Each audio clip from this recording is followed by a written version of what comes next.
নমস্কার বন্ধুরা, সোমার রান্নাঘরে আপনাদের সবাইকে অনেক অনেক স্বাগত জানাই। সয়াবিনের রেসিপিটা করার জন্য আমি এখানে 150 গ্রাম সয়াবিন নিয়েছি। আর দেখুন, গরম জল বসিয়ে তার মধ্যে দিয়ে দিলাম হাফ চা চামচ লবণ। এবার সয়াবিনগুলোকে 4 থেকে 5 মিনিট সেদ্ধ করে নেব। সয়াবিনগুলোকে 4-5 মিনিট সেদ্ধ করে নিয়েছি। এবার সয়াবিনগুলোকে তুলে ঠান্ডা জলে রেখে দেব।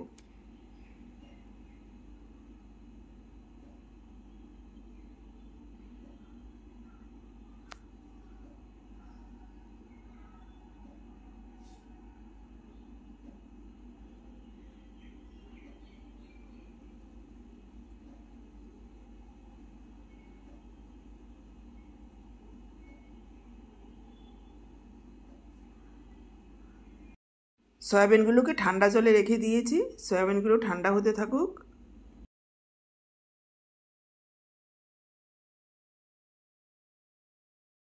এদিকে নিয়েছি 2টো মিডিয়াম সাইজের পেঁয়াজ, 2টো আলু আর 2টো টমেটো। এইভাবে কেটে নেব।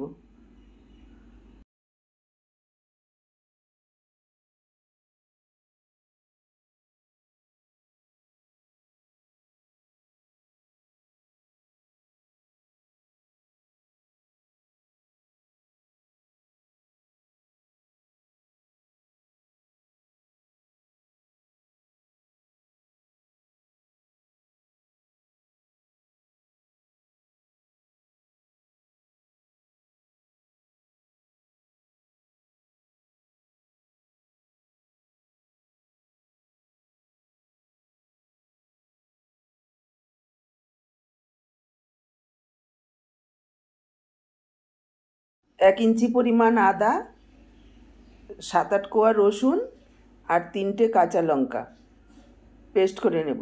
কাঁচা লঙ্কাটা ঝাল বুঝে দেবেন। দেখুন, পেস্ট করে রেখেছি। এদিকে সয়াবিনগুলো ঠান্ডা হয়ে গেছে। সয়াবিনগুলোকে চিপড়ে তুলব।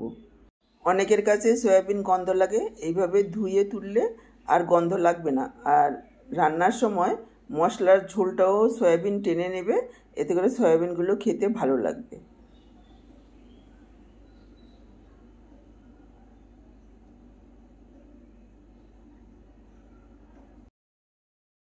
সয়াবিনগুলো ম্যারিনেট করে নেব। তার জন্য দিয়ে দিলাম অল্প পরিমাণে একটু হলুদ গুঁড়ো,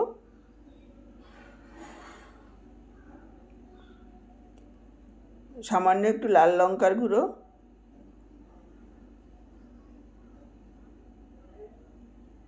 একটু গরম মশলার গুঁড়ো, আর দিয়ে দিচ্ছি 3টে ডিম ভেঙে। ডিমগুলোকে আলাদা করে বাটিতেই ভেঙে দিতে হবে, তা না হলে যদি ডিমগুলো সয়াবিনের উপরে দিয়ে দিই অনেক সময় ডিম নষ্ট বেরোতে পারে, তাহলে সব কিছু নষ্ট হয়ে যাবে। দেখুন, 3টে ডিম আমি ভেঙে দিয়ে দিয়েছি। এবার খুব ভালোভাবে মেখে নেব। অল্প পরিমাণে একটু লবণও দিয়ে দিচ্ছি। সেদ্ধ করার সময়ও লবণ দিয়েছি, সেই কথা মাথায় রেখে অল্প পরিমাণে লবণ দিয়ে দিলাম। দিয়ে দিচ্ছি একটু আদা রসুনের পেস্ট, হাফ চা চামচ পরিমাণ। এবার সব কিছু খুব ভালোভাবে মেখে সাইডে রাখছি।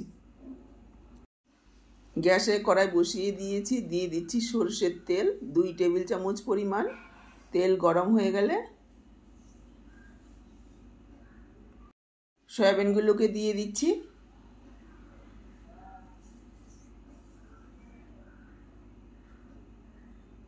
সয়াবিনগুলোকে ভেজে নেব।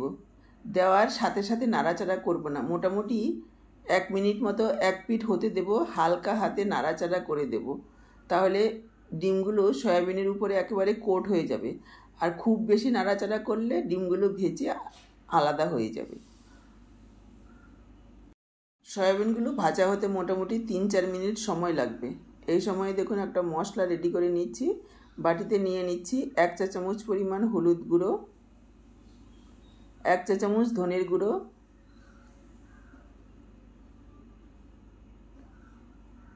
1 চা চামচ জিরের গুঁড়ো,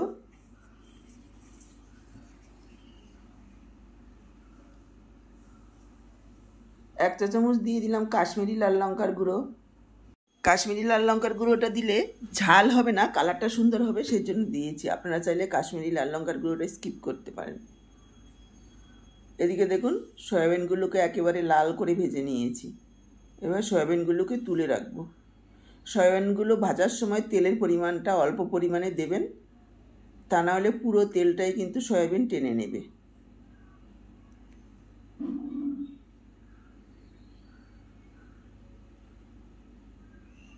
কড়াতে দিয়ে দিলাম আরও 3 টেবিল চামচ পরিমাণ সর্ষের তেল, দিয়ে দিলাম কেটে ধুয়ে রাখা আলু। আলুগুলোকে 2 মিনিট একটু লাল করে ভেজে নেব।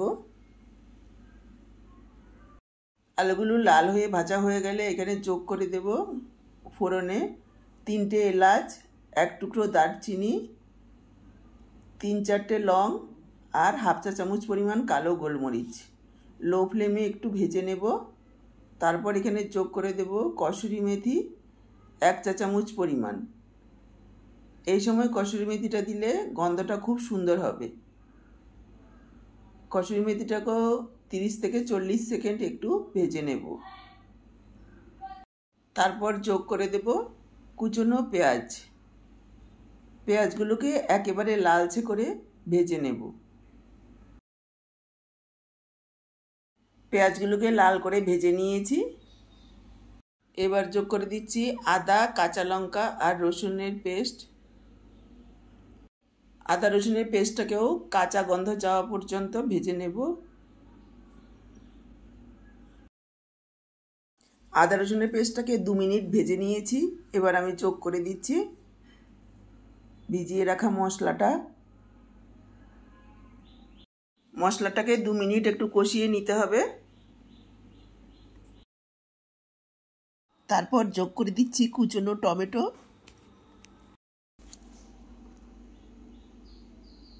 দিয়ে দিচ্ছি পরিমাণ মতো লবণ,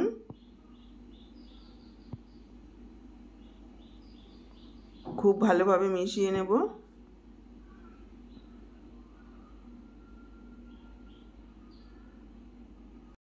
ঢাকা দিয়ে দেব 3-4 মিনিটের জন্য। দেখুন, ঢাকা দিয়ে প্রায় 3-4 মিনিট কষিয়ে নিয়েছি। মশলাটা খুব ভালোভাবে কষানো হয়েছে।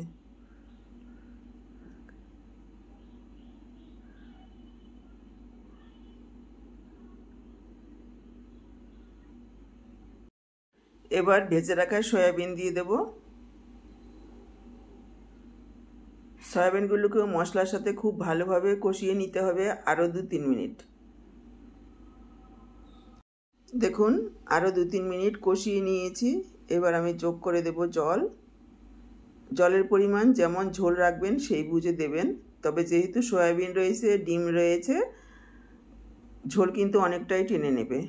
ভালোভাবে মিশিয়ে নেব আর ঢাকা দিয়ে প্রায় 5-6 মিনিট রান্না করে নেব।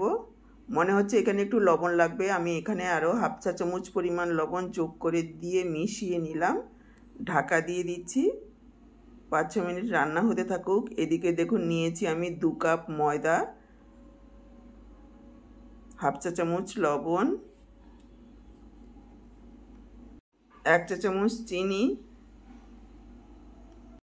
2 চামচ সাদা তেল। প্রথমে শুকনো মিশিয়ে নেব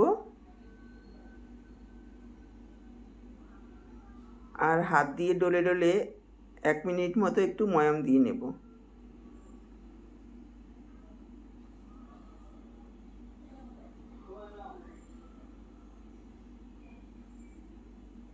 এরপর অল্প অল্প জল দিয়ে ময়দাটাকে মেখে নেব। একবারে বেশি জল দিলে পাতলা হয়ে যেতে পারে। এখানে আমি উষ্ণ গরম জল যোগ করছি। তারপর দেখুন, এইরকম একটা ডো তৈরি করে নিয়েছি। ঢেকে রাখবো 5 থেকে 7 মিনিটের জন্য। এদিকে দেখুন, প্রায় 5-6 মিনিট সয়াবিনগুলোকে মিডিয়াম ফ্লেমে রান্না করে নিয়েছি। এবার যোগ করে দিচ্ছি ধনেপাতা কুচি। আপনারা চাইলে গরম মশলাও যোগ করতে পারেন।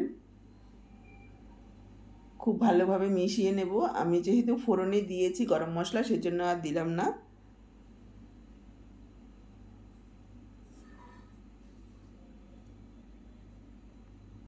এরপর ঢেকে রাখবো 5 মিনিট, গ্যাস অফ করে।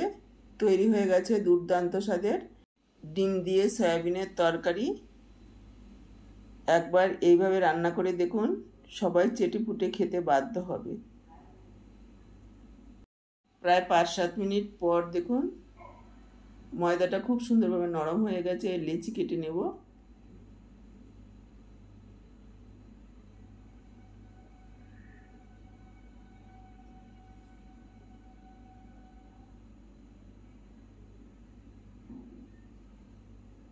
এবার এক একটা লেচি একটু গোল গোল করে নেব আর তারপর রুটি বেলে নেব।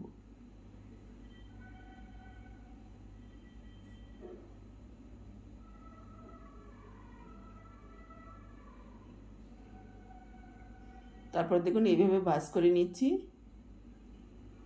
তারপর আরও একটু বেলে চৌকোনা পরোটা বানিয়ে নিচ্ছি।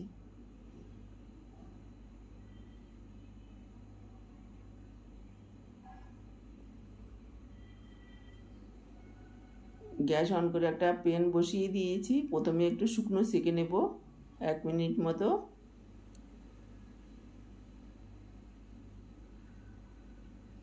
পরোটাটা ভাজা হতে থাকুক, এই সময় আমি আরও একটা বেলে নিচ্ছি।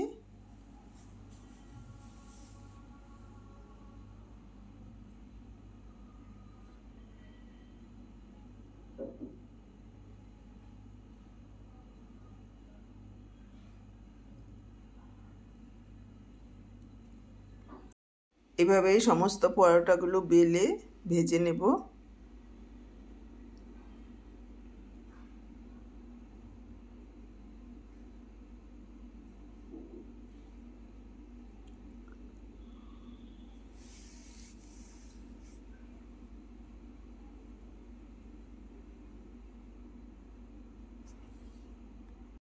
প্রথমে পরোটাটাকে শুকনো ভেজে নেব, তারপর উপর থেকে অল্প পরিমাণে তেল দেব।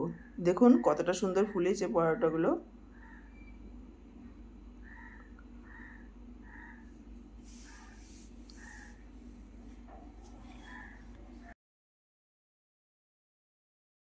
দেখুন আমি আরও একটা ভেজে নিচ্ছি।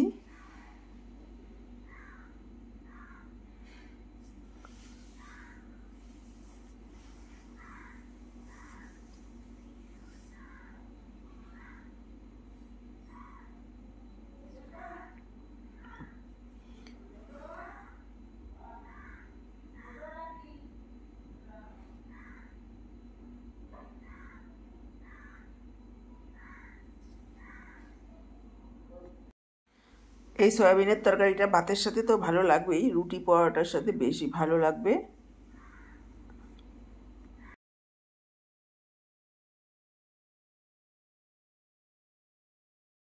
বিশেষ করে রাতে অথবা সকালে এরকম পরোটা, ডিম দিয়ে সয়াবিনের তরকারি আর সাথে শসা, পেঁয়াজ, কাঁচা লঙ্কা খাওয়াটা একেবারে জমে যাবে।